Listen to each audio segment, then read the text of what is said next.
गुरु गोरखनाथ एक हिंदू योगी और संत थे, जिन्होंने भारत में नाथ हिंदू संघ की स्थापना की थी।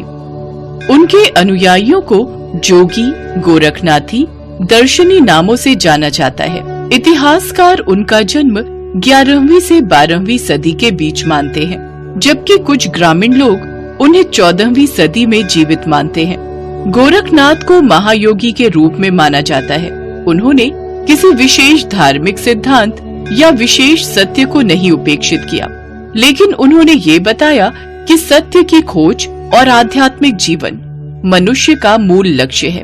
उनके विचार उनके योगियों के साथ और उनके द्वारा स्थापित मठ और मंदिर भारत में बहुत प्रसिद्ध हैं। विशेष रूप से उनके नाम से प्रसिद्ध शहर गोरखपुर में उनके नाम से स्थापित मठ और मंदिर पाए जाते हैं। गुरु गोरखनाथ एक योग सिद्ध योगी थे। इन्होंने हठ योग परंपरा का प्रारंभ किया। इनको भगवान शिव का अवतार भी माना जाता है। पुराणों के अनुसार गुरु गोरखनाथ का जन्म किसी स्त्री के गर्भ से नहीं हुआ था, बल्कि कहा जाता है कि ये गोबर से पैदा हुए थे। इनके जन्म को लेकर एक बहुत ही प्रचलित कथा है। मान्यता के अनुसार एक बार गुरु मत्स्येंद्रनाथ भिक्षा मांगते हुए एक गांव में पहुँचे। सभी घरों से भिक्षा लेते हुए वो एक घर में पहुँचे। अलख निरंजन। रुकिए महाराज, मैं अभी आपके लिए कुछ खाने का लाती हूँ। गुरु मत्स्येंद्रनाथ ने देखा भिक्षा देने वाली स्त्री बहुत उदास है, तो गुरु ने उस समस्या का कारण पूछा। क्या हुआ बहन, तुम कुछ उदास दिखाई दे रही हो? मुझे अपनी चिंता का कारण कहो। स्वामी महाराज, मेरी चिंता का कारण है मेरा निसंतान होना। मेरी कोई संतान नहीं है, इसी वजह से मैं सबकी बहुत ताने सुनती हूँ। सब मुझे बांझ कहकर पुकारते हैं। बेटी, चिंता मत करो, तुम्हें बहुत जल्द ही संतान की प्राप्ति होगी। ये लो, इस भभूत को पानी में घोल कर पी लेना, तुम्हें पुत्र की प्राप्ति होगी। गुरु मत्स्येंद्रनाथ उस स्त्री को आशीर्वाद देकर चले गए, पर उस स्त्री ने पड़ोसन के कहने पर उसे टोना टोटका समझा। देख बहन, ऐसे में राह चलते संतों की बातों पर बिल्कुल विश्वास मत करना। ना जाने इस भभूत में क्या मिला है, पता चले कि तुम्हारी तबीयत खराब हो गई तो। मुझे भी तुम्हारी बातें सुनकर डर लग रहा है, मैं इसे फेंक आती हूँ। उस स्त्री ने पड़ोसन स्त्री की बात को सुनकर भभूत को घर से थोड़ी दूर पर बने एक गोबर के ढेर में फेंक दिया। धीरे धीरे उस गोबर पर और ढेर लगता गया। लगभग 12 वर्ष के पश्चात गुरु मत्स्येंद्रनाथ उसी गांव में फिर से पधारे और उस स्त्री के घर पहुँचे। अलख निरंजन। बहन, तुम्हारा वो पुत्र कहाँ है? अब तो वो बहुत बड़ा हो गया होगा। वो स्वामी महाराज, मैंने तो वो भभूत नहीं खाई, वह तो मैंने फेंक दी थी। फेंक दी? कहाँ फेंक दी? तुमने मेरी दी हुई भभूत फेंक दी?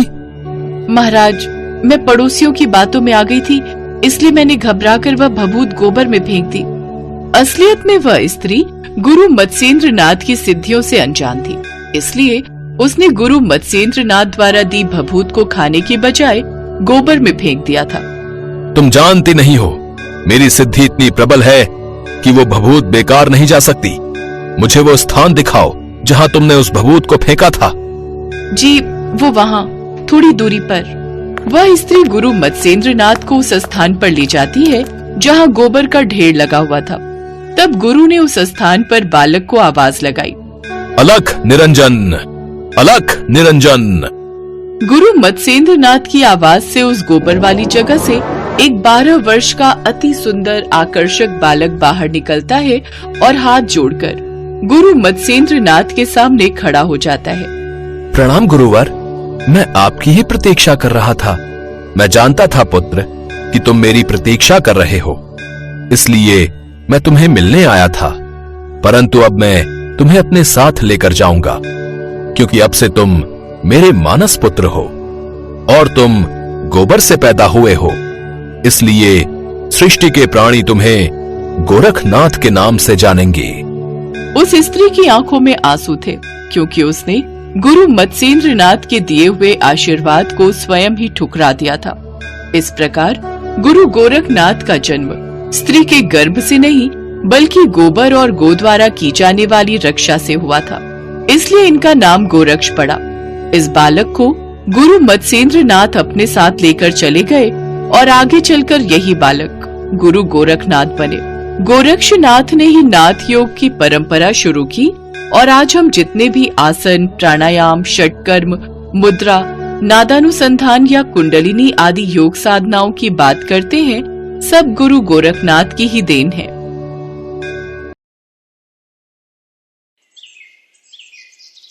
एक गांव में शिवम नाम का एक दूध वाला रहता था। उसके पास 2 भैंसें थी।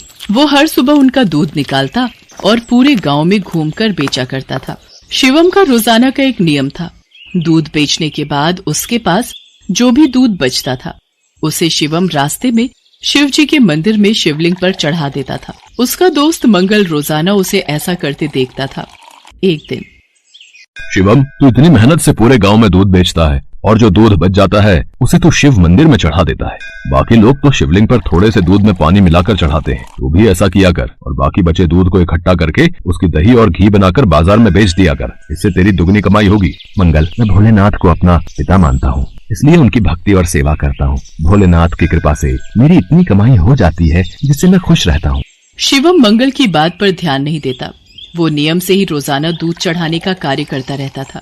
एक दिन मंदिर के पंडित जी ने शिवम से कहा, शिवम, तू हर दिन महादेव का दूध से अभिषेक करता है। तेरी क्या मनोकामना है जिसके लिए तू ये सब कर रहा है? पंडित जी, मुझे भोलेनाथ से कुछ नहीं चाहिए। मैंने कई बार कुछ लोगों को दूध में पानी मिलाकर चढ़ाते देखा तो मुझे लगा भोलेनाथ पानी मिला दूध पीकर कमजोर न हो जाए, इसलिए मैं उनको दूध चढ़ा देता हूँ। अच्छा, फिर ठीक है। एक दिन गांव में तेज बारिश हो रही थी। बारिश के कारण शिवम दूध बेचने नहीं जा सका। उसका आज सारा दूध बच गया था।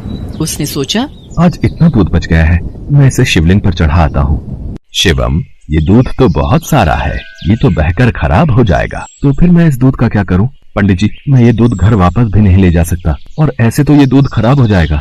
तुम एक काम क्यों नहीं करते? तुम इस सारे दूध की खीर बनाकर भोलेनाथ को भोग लगाकर गांव में खीर का प्रसाद बांट दो, इससे तुम्हें पुण्य मिलेगा। पंडित जी, ये तो आपने बहुत अच्छा विचार बताया है। मैं अभी जाकर बाजार से खीर का सामान लेकर आता हूँ। शिवम को पंडित जी की बात अच्छी लगी और वो बाजार से खीर बनाने का सामान ले आया। शिवम ने खीर बनाकर भगवान शंकर को भोग लगाया और सारे गांव में खीर का प्रसाद बांटा। इधर कैलाश पर्वत पर भगवान भोलेनाथ के मुख पर खीर लगी देख माँ पार्वती उनसे बोली, ये तो जरूर भगवान कृष्ण की भेजी हुई कोई चमत्कारी गाय दिखाई पड़ती है, जैसे उनका कोई आशीर्वाद हो। देवी पार्वती, ये मेरा प्रिय भक्त शिवम है। इसकी निश्चल भक्ति ने मेरा मन जीत लिया है। ये मुझे अपना पिता मानकर मुझे प्रतिदिन दूध और खीर का भोग लगाता है। ये मेरी चिंता करता है और मुझे बिना पानी मिला दूध चढ़ाता है। मेरे भोले भाले भक्त की भावना देखो, ये समझता है कहीं मैं पानी मिला दूध पीने से कमजोर न हो जाऊं, इसलिए ये दूध से अभिषेक करता है।